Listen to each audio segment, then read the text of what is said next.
Okay, hello, we are back, and this is Anne Chapman, and I'm Erica Arvold, and we have a question. This is a really great one. So this is about boundaries, and this actor is asking what the best way is to deal with it and to be considered for projects when you don't know specifically the moral integrity of the project. So I know we've talked in the past, and it might be appropriate to talk about like smoking and nudity and things like this, but this is more geared towards the moral integrity of the project and how do you make boundaries without shooting yourself in the foot and not getting the part because of your boundaries. Well, that's a really interesting question, and you can answer it a number of different ways.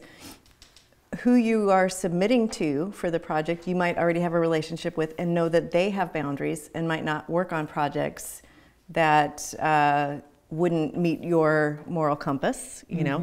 And also you might have a relationship with that casting director, so that casting director knows this isn't a project that they would be comfortable on, so they're not going to call you in for it. Or I've made phone calls like, is this something you'd be up for? Is this something you'd be interested in? But I don't think that you shoot yourself in the foot by turning down something that you would not be comfortable working on.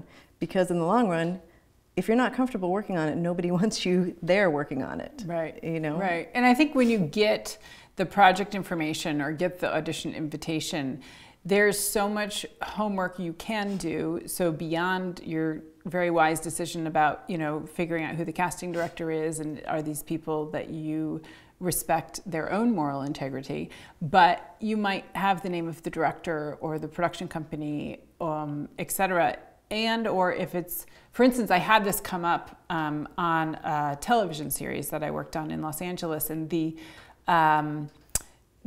woman wanted to not audition for it because she thought there was too much violence in the project. And so it was interesting. She said, she called me up and she said, you keep asking me. I'm so appreciative of the auditions you keep asking me to do, but I'm uncomfortable in general with the violence of the show, and it's not something I feel I want to promote. So Did you think ill of her talent as an actor? I didn't at all. I thought it was really bold and really nice that she actually was just telling me what her boundary was. Now, I had known her, I had cast her many times. We had a relationship already, so it wasn't odd for her to call.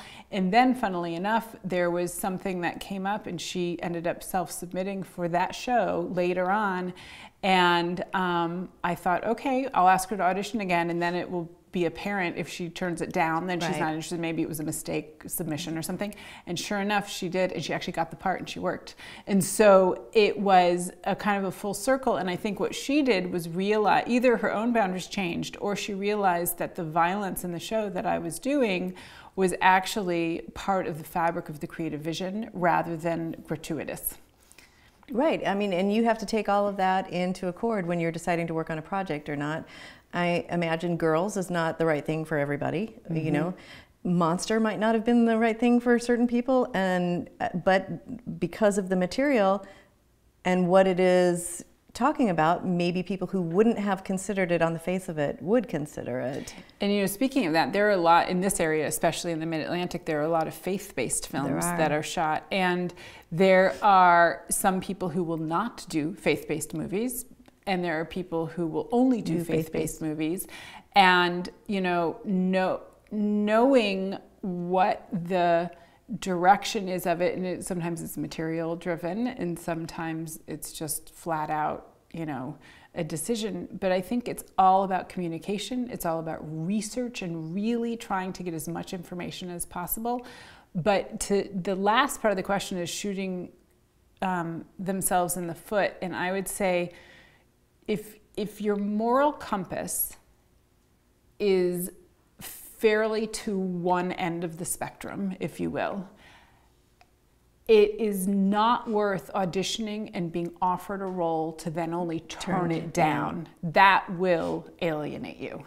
You need to be on the side of caution and full disclosure rather than letting it go too far. And I've had an experience with a child actor who was coming in for a period piece having to do with the Civil War. And and the role witnessed their mother being whipped.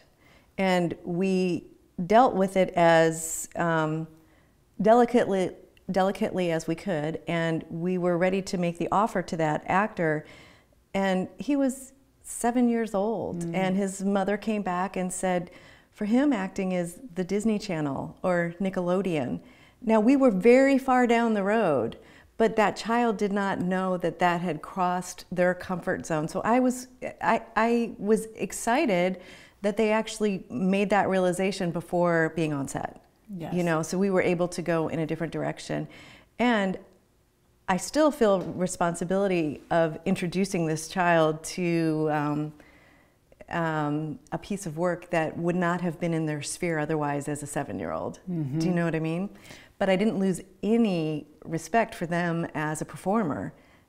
And you have to respect what their moral compass is. Exactly. And what they're comfortable the earlier you know, the better. Yeah. I think that's really what it is.